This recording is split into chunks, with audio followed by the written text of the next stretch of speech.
नमस्कार दोस्तों, हमारी यूट्यूब चैनल कंसेप्ट किंग में आपका स्वागत है। दोस्तों, मैं आज आपके लिए लेकर आया हूँ घटना चक्र पूर्वावलोकन। और पूर्वावलोकन का बहुत ही ज़्यादा महत्वपूर्ण है खासकर यूपी के एग्ज़ाम में। तो हम आज पॉलिटी, जिसको भारतीय राज्य व्यवस्था भी बोलते हैं, इसके पिछले साल के पेपर लेकर उपस्थित हूँ और जो आपके एग्ज़ाम में बहुत ही हेल्पफुल होने वाला है। हर एग्ज़ाम में भारतीय राज्य व्यवस्था से क्वेश्चन पूछे जाते हैं, जैसा कि आपको देखने को मिलता ही है। अब ARO का पेपर होने वाला है, उसमें भी पॉलिटी के लगभग कई सारे क्वेश्चन आपको देखने को मिलते हैं। तो आइए हम शुरू करते हैं, पॉलिटी के क्वेश्चन देखते हैं। देखो, जब आप घटना चक्र पूर्वावलोकन देखोगे तो उसमें पहले ही चैप्टर होता है भारतीय राज्य व्यवस्था एवं शासन। तो हम पहले क्वेश्चन से स्टार्ट करते हैं। इसमें देखिएगा आप यहाँ पे, जैसे क्वेश्चन नंबर 1 है, ये UPPCS 2010 में पूछा गया है कि निम्नलिखित में से किस अधिनियम में कलकत्ता में सर्वोच्च न्यायालय की स्थापना का प्रावधान किया गया था। तो आंसर था इसका रेगुलेटिंग एक्ट 1773। इसी तरह से आपको स्टेप बाय स्टेप पढ़ना है। ये देखिए, 1773 के रेगुलेटिंग एक्ट में कलकत्ता में सर्वोच्च न्यायालय की स्थापना का प्रावधान किया गया था, जिसकी स्थापना 1774 में की गई थी। इसके जो प्रथम मुख्य न्यायाधीश थे वे थे सर एलिजा एम्पे। ये बहुत ही इंपॉर्टेंट क्वेश्चन है, ये कई बार रिपीट हो चुका है कि कलकत्ता में सर्वोच्च न्यायालय की स्थापना का प्रावधान कौन से एक्ट के तहत किया गया था। इसका जो सही आंसर है वह रेगुलेटिंग एक्ट 1773। आइए दूसरे क्वेश्चन की तरफ बढ़ते हैं हम।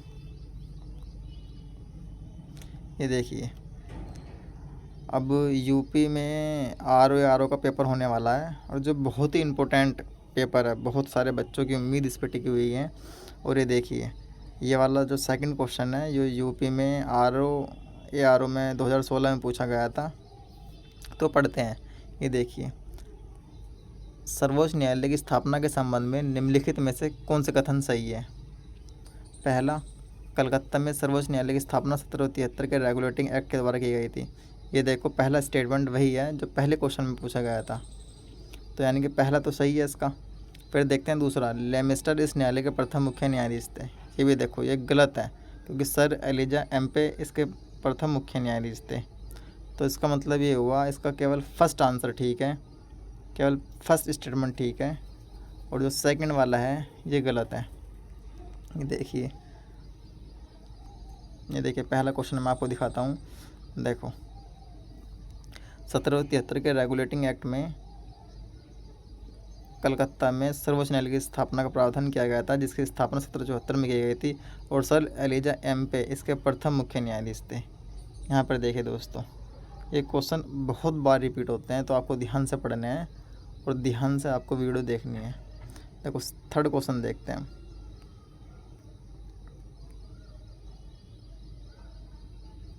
थर्ड क्वेश्चन देखिएगा आप कि सूची 1 तथा सूची 2 को सम्मिलित कीजिए तथा सूचियों के नीचे दिए गए कूट से सही उत्तर का चयन कीजिए। देखिए, पहला सूची पढ़ते हैं हम। नियंत्रण परिषद की स्थापना, सर्वोच्च न्यायालय की स्थापना, इंग्लिश मिशनरियों को भारत में कार्य करने की अनुमति, और गवर्नर जनरल की परिषद में कानूनी सदस्य की नियुक्ति। तो दोस्तों, आपको एक चीज़ ध्यान रखनी है यहाँ पे, आपको ज़रूरी नहीं है कि सारे चारों के चारों स्टेटमेंट आपको पता हो, लेकिन आपको इनमें से एक या दो का भी पता होगा तो उससे भी आपका आंसर निकल सकता है। जैसे देखिए, अभी हमने देखा था कि सर्वोच्च न्यायालय की स्थापना कौन से एक्ट के तहत की गई थी। ये देखिए, ऊपर अभी दिखाते हैं हम। देखो, सर्वोच्च न्यायालय की स्थापना 1773 के रेगुलेटिंग एक्ट के तहत की गई थी। तो ये देखिए, जो बी आंसर है, बी जो स्टेटमेंट है, देखते हैं यहाँ पे। 1 मिनट रुकिए ज़रा आप।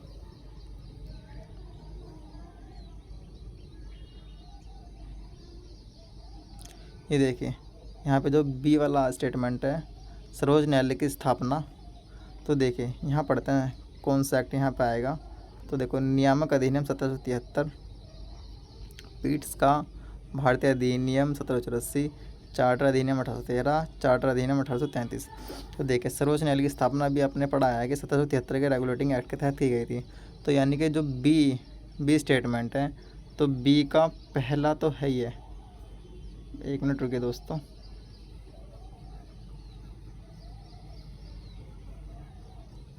बी का पहला आंसर है, बी का पहला। तो बी का आप पहले देखिएगा, बी एरा और पहला एरा। तो यहाँ पे देखिएगा जो आपके ये आंसर दिए गए हैं कि इनमें बी में पहला किस जगह है। तो बी में पहला कहाँ पर है, ये रहा, ये बी रहा आपका और ये रहा पहला। तो दोस्तों ये ऐसे ही करना होता है। जैसे यहाँ पे देखेंगे आप कि ये रहा बी और ये रहा पहला। केवल आपको ये पता था क्योंकि क्वेश्चन बार बार रिपीट होते हैं। देखो आपको पता है कि सर्वोच्च न्यायालय की स्थापना कब की गई थी, कि 1773 के रेगुलेटिंग एक्ट के तहत की गई थी। तो आपको केवल एक ही अगर पता है तो आपका आसानी से आंसर निकल सकता है। देखिए आपने जैसे बी का पहला लगाया तो आपका आंसर ये निकल गया बी, और बी ही इसका राइट आंसर है। देखिए उत्तर बी। तो दोस्तों घबराने की बात नहीं है ऐसे स्टेटमेंट में, केवल आपको एक भी पता होगा ना तो आपका आंसर आसानी से निकल सकता है। और ये रिपीटेशन आपको क्वेश्चन में मिलता ही है। अगर आप घटना चक्र के पूर्वावलोकन पढ़ोगे तो बार बार यही क्वेश्चन आपको बार बार देखने को मिलते हैं। देखिए बाकी ना तो आपको ए पता होने की ज़रूरत है, ना सी और ना ही डी। अगर आपको पता है तो बहुत अच्छी बात है, अगर नहीं भी पता हो ना तो कम से कम 1 या 2 से ही भी आपका आंसर निकल सकता है। ठीक है दोस्तों, आगे बढ़ते हैं। देखिए व्याख्या पढ़ लेते हैं एक बार इसकी। नियामक रेगुलेटिंग एक्ट 1773, सर्वोच्च न्यायालय की स्थापना। देखियो 1784 पिट्स इंडिया एक्ट, इसमें किसकी स्थापना की गई थी, बोर्ड ऑफ कंट्रोल की स्थापना की गई थी इसमें। तो दोस्तों ये पढ़ लेना है कि चार्टर अधिनियम 1813 में इंग्लिश मिशनरी को भारत में कार्य करने की अनुमति दी गई थी। कहने का मतलब है कि 1813 का जो चार्टर एक्ट था इसमें जो इंग्लिश मिशनरी थे, जो अंग्रेज़ थे, तो भारत में कार्य करने की उन्हें अनुमति मिली गई थी। और चार्टर एक्ट 1833 के तहत क्या किया गया था, गवर्नर जनरल की परिषद में कानूनी सदस्य की नियुक्ति की गई थी। और मैकाले प्रथम कानूनी सदस्य थे जो इसमें नियुक्त हुए थे। तो आपको ये ध्यान रखना है, मैकाले प्रथम व्यक्ति थे। देखिए दोस्तों तीसरा क्वेश्चन हो चुका है, अब चौथे क्वेश्चन की तरफ बढ़ते हैं। नेक्स्ट क्वेश्चन देखो, बहुत ही अच्छा क्वेश्चन है ये वाला। निम्नलिखित में से किससे या किनसे भारत में अंग्रेजी शिक्षा की नींव पड़ी। दोस्तों इसमें ध्यान रखना है कि नींव पड़ी पूछा गया है। तो हम पढ़ते हैं 1813 का charter act, general committee of public instruction 1823, और प्राच्यवाद एवं आंगलविद विवाद। देखिए दोस्तों इनमें थोड़े बहुत ट्रांसलेशन में दिक्कत होती है हिंदी के में, बाकी कुछ नहीं है। देखो उसमें अंग्रेजी शिक्षा नहीं पढ़ी। देखो अगर आपको पता है तो आप इसका आंसर टिक कर लोगे, अगर नहीं भी पता है ना तो ध्यान रखो अंग्रेजी शिक्षा की नींव पड़ी। नींव 1813 का चार्टर एक्ट के तहत भी पड़ी थी, जिसके तहत कुछ पैसे भारतीय शिक्षा पर खर्च करने के लिए अंग्रेजों ने प्रावधान किया था। तो उसका ये आंसर ठीक है, ये स्टेटमेंट ठीक है दोस्तों। General committee of public instruction 1823 ये भी ठीक है दोस्तों उसका, और ये वाला भी ठीक है। तो उसके 3 आंसर आपको ठीक हो जाएंगे। ये देखिए यहाँ पढ़ सकते हो आप। ईस्ट इंडिया कंपनी ने ओरिएंटल शिक्षा की प्रचलित प्रणाली को हतोत्साहित किया तथा पश्चिमी शिक्षा और अंग्रेजी भाषा को बढ़ावा दिया। 1813 के चार्टर अधिनियम में भारत में शिक्षा के प्रसार के लिए प्रतिवर्ष 1 लाख रुपए खर्च करने का प्रावधान किया। देखो दोस्तों जैसे मैंने आपको यहाँ बताया था कि 1813 का चार्टर एक्ट था, इसके तहत कुछ पैसे 1 लाख रुपए समथिंग खर्च करने के लिए कहा गया था भारतीय शिक्षा पर। तो इसी तरह से जब आप पढ़ोगे सब पूर्वावलोकन की व्याख्या तो आप पाएंगे कि ये तीनों स्टेटमेंट सही है। तो आंसर इसका डी हो जाएगा, ये वाला आंसर हो जाएगा डी। नेक्स्ट चलते हैं दोस्तों। देखो ये आर.ओ. में पूछा गया है 2017 में। और देखिए ये जो क्वेश्चन है बहुत इंपॉर्टेंट है, ये लगभग मतलब हर एग्ज़ाम में पूछा गया है अभी तक। क्वेश्चन क्या है दोस्तों, क्वेश्चन पढ़ते हैं। देखो क्वेश्चन क्या है, किस अधिनियम के द्वारा ब्रिटिश संसद ने चाय और चीन के साथ व्यापार को छोड़कर ईस्ट इंडिया कंपनी के भारत के साथ व्यापार एक अधिकारों को समाप्त कर दिया। बहुत इंपॉर्टेंट क्वेश्चन है, इसका आंसर 1813 चार्टर एक्ट है। ध्यान रखना दोस्तों ये क्वेश्चन कई बार कई एग्ज़ाम में रिपीट हो चुका है कि किस अधिनियम के द्वारा ब्रिटिश संसद ने चाय और चीन के साथ व्यापार को छोड़कर ईस्ट इंडिया कंपनी के भारत के साथ व्यापारिक एक अधिकार को समाप्त कर दिया। तो 1813 का चार्टर एक्ट था। 1813 में क्या किया था गवर्नमेंट, इंग्लिश गवर्नमेंट ने, कि सारे व्यापारिक अधिकार समाप्त कर दिए थे, लेकिन चाय और चीन के साथ व्यापार बने रहेंगे अंग्रेज़ों के। तो ध्यान रखना दोस्तों, ये देखो एक्सप्लेनेशन भी आप पढ़ सकते हो, उसके साथ ही लिखा हुआ है कि 1813 के चार्टर एक्ट के माध्यम से ब्रिटिश संसद ने चाय और चीन के साथ व्यापार को छोड़कर ईस्ट इंडिया कंपनी के भारत के साथ व्यापारिक एकाधिकार को समाप्त कर दिया था, जबकि 1833 के चार्टर अधिनियम द्वारा कंपनी के समस्त व्यापारिक कार्य को समाप्त कर दिया था। तो कहने का मतलब ये है कि 1813 में तो क्या किया था ब्रिटिश सरकार ने कि सारे व्यापारिक अधिकार समाप्त कर दिए थे कंपनी के, लेकिन चाय और चीन के साथ बने रहेंगे व्यापारिक अधिकार। और 1833 का चार्टर अधिनियम क्या था, उसमें सभी समाप्त कर देते, चाय और चीन के साथ व्यापार वाले भी, चाय वाले भी समाप्त कर देते अधिकार, और चीन के साथ जो व्यापार कर देते हैं वो भी समाप्त कर देते। तो 1833 में ये बात ध्यान रखना है, इसमें कन्फ्यूज़ नहीं होना है कि 1813 में तो चाय और चीन के साथ व्यापार बन रहा था, लेकिन 1833 में ये दोनों अधिकार भी समाप्त कर दिए थे।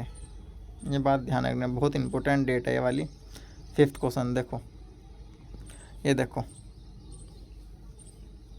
6ठा क्वेश्चन पढ़ते हैं। देखो यहाँ भी रिपीट है, चार्टर एक्ट 1813 के संबंध में सबसे महत्वपूर्ण बात क्या रही है। तो आपको पता ही है कि चाय और चीन के साथ व्यापार तो रहा, और सारे व्यापारिक अधिकार समाप्त कर दिए। तो पहला स्टेटमेंट हम पढ़ते हैं, इसमें क्या लिखा कि चार्टर एक्ट 1813 के संबंध में निम्नलिखित कथनों पर विचार कीजिए। इसने भारत में ईस्ट इंडिया कंपनी के व्यापारिक एकाधिपत्य को चाय का व्यापार तथा चीन के साथ व्यापार को छोड़कर समाप्त कर दिया, यानी कि पहला तो हमारा सही है। तो देखो पहला सही है हमारा, तो पहला स्टेटमेंट पढ़ते हैं, ए में है, बी में नहीं है, तो बी तो आंसर हो ही नहीं सकता है। तो ए, सी और डी, इन तीनों में आंसर हो सकता है, तो ए तो सही है। दूसरा पढ़ते हैं, इसने कंपनी द्वारा अधिकार में लिए गए भारतीय राज्य क्षेत्रों पर ब्रिटिश राज की समृद्धि को सुदृढ़ किया। हाँ, ये भी सही है। और भारत का राजस्व ब्रिटिश संसद के नियंत्रण में आ गया। दोस्तों ये गलत है, अगर आपको उसके बारे में जानकारी है तो ठीक है, नहीं तो नहीं, क्योंकि ये यूपीएससी का क्वेश्चन है। तो ए आंसर ठीक है, ए पर टिक लगाइए दोस्तों। नेक्स्ट की तरफ चलते हैं। नेक्स्ट क्वेश्चन देखो, किस अधिनियम ने भारतवासियों को अपने देश के प्रशासन में कुछ हिस्सा लेना संभव बनाया। तो दोस्तों चार्टर एक्ट 1833, ये बहुत इंपॉर्टेंट क्वेश्चन है। 7वां, 8वीं की तरफ आगे बढ़ते हैं। बस दोस्तों नया टॉपिक आ गया दोस्तों, ये पढ़ते हैं।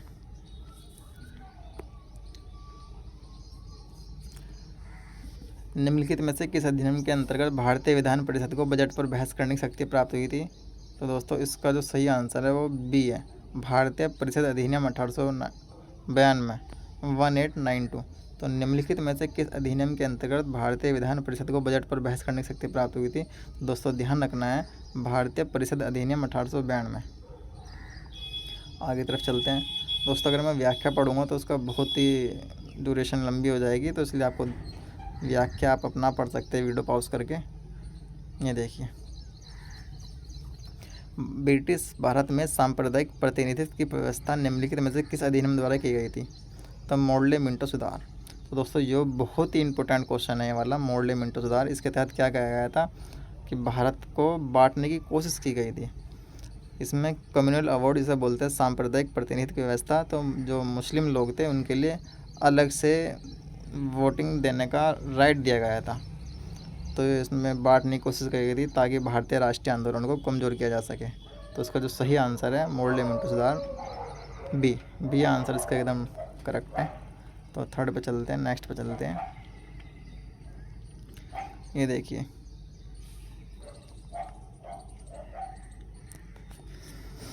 आप इसकी व्याख्या भी पढ़ सकते हैं। भारतीय परिषद अधिनियम 1909, मोर्ले मिंटो सुधार बहुत इंपॉर्टेंट है। मोर्ले मिंटो सुधार 1909 के द्वारा ब्रिटिश भारत में सर्वप्रथम सांप्रदायिक प्रतिनिधित्व, इसको कम्युनल अवार्ड भी बोलते हैं, की व्यवस्था की गई, जिसके अंतर्गत मुसलमानों के लिए पृथक निर्वाचन मंडल का प्रावधान किया गया। ठीक है, तो इसमें क्या गया है कि जो मुस्लिम लोग थे उनके लिए पृथक निर्वाचक मंडल का प्रावधान किया गया था कि उन्हें अलग से वोट देंगे,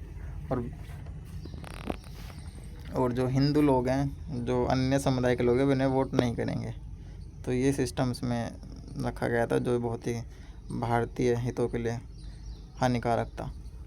तो नेक्स्ट क्वेश्चन पढ़ते हैं कि निम्नलिखित में से किस एक अधिनियम द्वारा भारत में संघीय न्यायालय की स्थापना की गई थी। तो संघीय न्यायालय की स्थापना 1935 एक्ट के तहत की गई थी। तो इसमें से कोई भी आंसर नहीं है आपका। देखिए यहाँ पढ़ लीजिएगा आप। भारत में संघीय न्यायालय की स्थापना 1 अक्टूबर 1937 को भारत सरकार अधिनियम 1935 के अंतर्गत की गई थी। इसके प्रथम मुख्य न्यायाधीश सर मॉरिस गुवेर थे। तो ध्यान रखिएगा कि भारत में संघीय न्यायालय की स्थापना 1935 एक्ट के तहत की गई थी।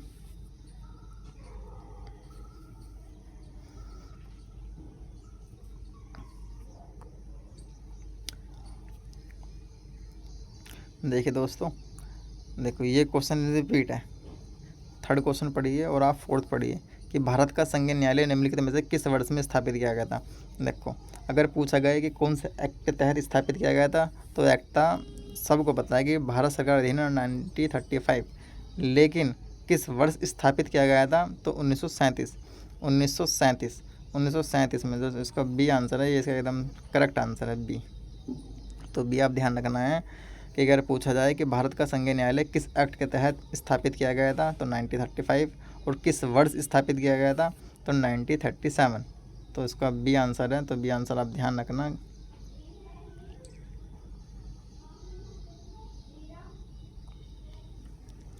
ये देखिए, केंद्र में द्वैध शासन किस अधिनियम के अंतर्गत स्थापित किया गया है। तो ध्यान रखना दोस्तों, इसका आंसर, सही आंसर है भारत सरकार अधिनियम 1935। आगे चलते हैं दोस्तों।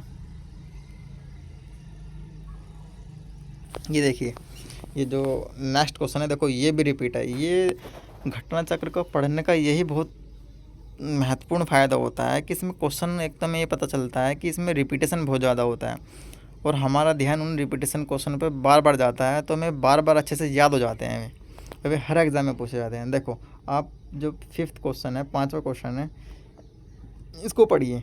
इसमें लिखा है कि केंद्र में द्वैध शासन किस अधिनियम के अंतर्गत स्थापित किया गया था। इसका आंसर है भारत सरकार अधिनियम 1935। अब देखो नेक्स्ट क्वेश्चन पढ़िए। नेक्स्ट क्वेश्चन, निम्नलिखित में से किस अधिनियम में केंद्र शासन प्रणाली को स्थापित किया गया था। निम्नलिखित में से किस अधिनियम ने केंद्र में द्वैध शासन प्रणाली को स्थापित किया गया था। तो दोस्तों अभी मैंने अभी आपको बताया है कि इसका सही आंसर है भारत शासन अधिनियम 1935। देखो इसमें रिपीटेशन इतना होता है, तो बार बार क्वेश्चन वही पूछे जाते हैं, नहीं तो एग्जामिनर कहाँ से इतने क्वेश्चन बनाएगा। तो ध्यान रखना है आपको दोस्तों। नेक्स्ट क्वेश्चन पे चलते हैं। देखिए, 1919 के भारत शासन अधिनियम की निम्नलिखित में से कौन सी प्रमुख विशेषता हैं। तो विशेषताएं हमें ध्यान रखनी है। 1919 का जो एक्ट था, उसकी क्या विशेषताएं हैं। तो प्रांतों की कार्यकारिणी सरकार में द्वैध शासन की व्यवस्था। चलिए जी, मुसलमानों के लिए पृथक सांप्रदायिक निर्वाचन मंडल की स्थापना। देखो अभी इससे पहले जो मैंने क्वेश्चन बताया था आपको, मुसलमानों के लिए पृथक सांप्रदायिक निर्वाचन मंडल की स्थापना कब की गई थी। 1909 के मोर्ले मिंटो एक्ट के तहत। देखो अभी दिखाता हूँ मैं, ये वाला क्वेश्चन अभी हमने किया है। 1909 का जो मोर्ले मिंटो एक्ट था, इसके तहत देखिए क्वेश्चन नंबर 2 पढ़िए आप। यही तो फ़ायदा होता है रिपीटेशन क्वेश्चनों का। ये पढ़िए, ब्रिटिश भारत में सांप्रदायिक प्रतिनिधित्व की व्यवस्था निम्नलिखित में से किस अधिनियम के द्वारा की गई थी। सांप्रदायिक व्यवस्था, देखो मोर्ले मिंटो एक्ट। तो मोर्ले मिंटो एक्ट 1909 के तहत की गई थी, ना कि 1919 के तहत। तो ध्यान रखना दोस्तों आपको। तो 1909 के तहत की गई थी, ना कि 1919 के तहत। तो वही क्वेश्चन हमारे यहाँ पे देखो दोबारा रिपीटेशन में पूछा गया है। देखिए, ये देखिए दोस्तों, 1919 के भारत शासन अधिनियम के निम्नलिखित में से कौन सी प्रमुख विशेषताएं हैं। देखिए, प्रांतों की कार्यकारिणी सरकार में द्वैध शासन की व्यवस्था। चलिए इसका हमें नहीं पता, अगर आइडिया नहीं है तो दूसरा तो हमें पता ही है। मुसलमानों के लिए पृथक सांप्रदायिक निर्वाचन मंडल की व्यवस्था। देखो ये गलत है, क्योंकि 1919 के एक्ट के तहत नहीं किया गया था, ये किया गया था 1909 के तहत, मोडले मिंटो सुधार के तहत। तो सेकंड तो हमारा गलत हो गया, तो सेकंड इसमें, ये ऑप्शन गलत है और सेकंड इसमें है, तो ये कट गया। तो ये देखिए हमारे पास जो ऑप्शन बचा, ऑप्शन ए और सी बचा। अब देखिए ऑप्शन ए में 1 है, ऑप्शन सी में 1 है, तो ए तो हमारा फर्स्ट वाला तो हमारा पक्का ठीक है, तो पहला तो हमारा सही हो गया। ठीक है, तीसरा स्टेटमेंट पढ़ते हैं। केंद्र द्वारा प्रांतों को विधायन शक्ति का हस्तांतरण। दोस्तों ये हमारा एकदम ठीक है, तीसरा ऑप्शन, तो पाएंगे हम सी हमारा आंसर आ गया है इसका। नेक्स्ट क्वेश्चन पर चलते हैं दोस्तों। ये देखिए जो नेक्स्ट क्वेश्चन ये वाला पढ़ोगे आप, 8वां क्वेश्चन, निम्नलिखित में से किसने ब्रिटिश भारत में प्रांतीय स्वायत्तता शुरू की। ये देखिए ये क्वेश्चन आप पढ़िए, और अभी जो हमने किया है 7वां क्वेश्चन, देखो ये देखिए आप देखिए, केंद्र द्वारा प्रांतों को विधायन शक्ति का हस्तांतरण। तीसरा स्टेटमेंट पढ़िए, देखो ये स्टेटमेंट और ये क्वेश्चन क्या आपको सेम नहीं लग रहे हैं। देखो ये सेम है, बिल्कुल सेम है। ब्रिटिश भारत में प्रांतीय स्वायत्तता शुरू की गई, देखो कब गई, भारत सरकार अधिनियम 1919 में। देखिए यहाँ पे भी ये बात कही गई है। ये देखिए कौन सा एक्ट के तहत, 1919 के एक्ट के तहत। तो दोस्तों ध्यान रखना है, क्वेश्चन रिपीट बहुत होते हैं एग्ज़ाम में, तो इसलिए आपको घटना चक्र की पूर्वावलोकन आपको बार बार पढ़नी है। एक क्वेश्चन लगाते हैं कि निम्नलिखित में से किसने ब्रिटिश भारत में प्रांतीय स्वायत्तता शुरू की। तो कैबिनेट मिशन, दोस्तों ये आंसर नहीं है। साइमन कमीशन, ये भी आंसर नहीं है। भारत सरकार अधिनियम 1935, ये भी आंसर नहीं है। दोस्तों इसका सही आंसर है भारत सरकार अधिनियम 1919। ठीक है दोस्तों, अब देखिए नेक्स्ट क्वेश्चन पढ़ते हैं हम। ये हमारी वीडियो का अंतिम क्वेश्चन है, क्योंकि वीडियो बहुत बड़ी होने जा रही है। तो ये क्वेश्चन पढ़ते हैं। भारतीय विधान पालिका प्रथम बार द्विसदनीय बनाई गई। तो दोस्तों इसका सही आंसर है 1919 के भारत सरकार अधिनियम द्वारा। तो भारतीय विधान पालिका प्रथम बार द्विसदनीय बनाई गई 1919 का जो एक्ट था ये।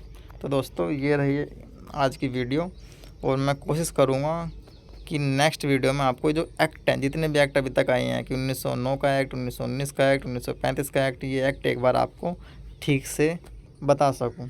तो दोस्तों अगर आपको हमारी वीडियो अच्छी लगी है तो इसको लाइक करें, सब्सक्राइब करें और जुड़े रहें।